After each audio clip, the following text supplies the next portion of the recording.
Hi, my name is Veronica Sayers. I'm the program coordinator here at Sweetbriar Nature Center. We are located in Smithtown, New York, on over 50 acres. We do wildlife rehabilitation here. We also do outdoor education programs and events.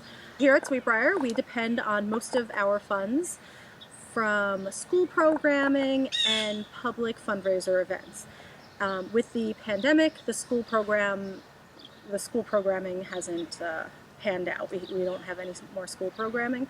We are trying to do some different out-of-the-box type of programs here to raise funds for the center. We are a nonprofit, so we depend on school and public programming really for most of our funds. So this hit a lot of animal rehabilitation centers and educational centers the same way it hit our center. Most of these places rely on school programming, and without school programming they can't survive. In May we got a call from another rehabilitation center out near the city that actually had to close down and give away their animals. We are struggling to keep our heads above water and keep the nonprofit going. We've come up with a lot of kind of new events that we are trying out. If people are interested in attending those events or even just donating, on our website at sweetbriarnc.org. Our school programs, sometimes we have 2 full grades in one day. So during the spring we have school programs every single day, Monday through Friday. Saturday and Sunday we usually have either a public program or we at least have our butterfly house to raise funds, but right now it's not open. On average, how much revenue were you guys bringing in? How much before the pandemic? So in between March and the end of June, we would bring in about $1,000 per day during the weekdays from different schools. School programs brought in approximately $30,000 a month for the months of at least April, May, and June. And then during the summer we would normally have we have these things called discovery days, and those are kind of a daytime camp that also brings in quite a bit of money over the summertime. We depend on these funds to pretty much carry us throughout the whole year. We have over 100 animals here pretty much daily. Right now, because it's springtime, we have well over 150 animals. During the spring, we get a lot of baby animals, starting in even as early as February. We start getting baby squirrels, and then in April we start getting baby bunnies, and May we start getting baby birds, and it just doesn't stop. We are continuously getting animals every single day. It's a free service that we provide to the public to do wildlife rehabilitation. I would highly recommend going before you even pick up the animal. You should go on our website, sweetbriarnc.org, go to I Found Wildlife in Need, and search for the animal that you have. Not every animal needs to be saved. So I would do that first, and then if it turns out it does need help, you can always give us a call. It's 631-979-6344. If it's after hours, we're only really available from 10 to 4:30 every day. I would recommend going on the DEC website and looking up wildlife rehabilitators in your area.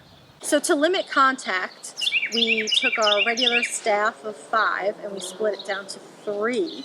And it was me and 2 other women that work here, and we did all of the animal care, we did all of the animal rehab, and we even did maintenance on the property. So for 50 acres of property, yes. 150 plus animals, 3 people, 7 days a week. Exactly.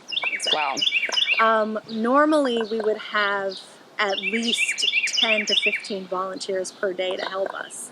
And we took that down to just the 3 of us. So it was like that from March into April, and then into May we started welcoming back a few volunteers that were doing outdoor things, and During May, we got in a lot of baby birds, a lot of baby squirrels, a lot of baby rabbits. We got everything in. So the uptick of yard work that everybody was doing, because they were all stuck at home, kind of made the situation more difficult. A lot of people were cutting down trees, which causes baby birds and squirrels to fall down. A lot of people were doing a lot of property maintenance. They were finding baby rabbits, and maybe, you know, they were getting injured by lawn equipment. Also, everybody was home with their pets. So if your cat brought a baby bird to your doorstep, you found it right away. Or if your dog got outside and grabbed a baby rabbit, you would find it right away. So this year we have more animals coming in than we've ever had in the past. How long has Sweetbriar been around? So Sweetbriar has been an organization for about 50 years now. 50? Yeah, this would have been our 50th anniversary year. We have been doing animal rehabilitation for, I think, about 30 years. And this is definitely the year that is the most difficult. So no, they didn't come back. We decided to have our interns join us in May to help us deal with all of the extra animals. And these kids are doing an amazing job. They bring home baby birds every night. They bring home baby rabbits. They're rehab interns that are helping with the daily care of all of our animals and the rehab animals. So the financial challenge is still something that we're coping with. Like I said earlier, most of our money does come from school programs and our day camps. And this year we don't have that. So when this first started, right away, I knew that we had to start doing virtual programming. We started doing Facebook Live for people. We started contacting libraries and asking them if they would like to do virtual programs. So libraries loved the idea of virtual programming, but early in the game, they did not know how to use any of the technology for virtual programming. So my job became teaching a lot of libraries and scout leaders and things and people like that how to do virtual programming, how to use Facebook Live and Zoom and Google Classroom. So it was a little stressful at the beginning. We're still doing a lot of virtual programming for libraries.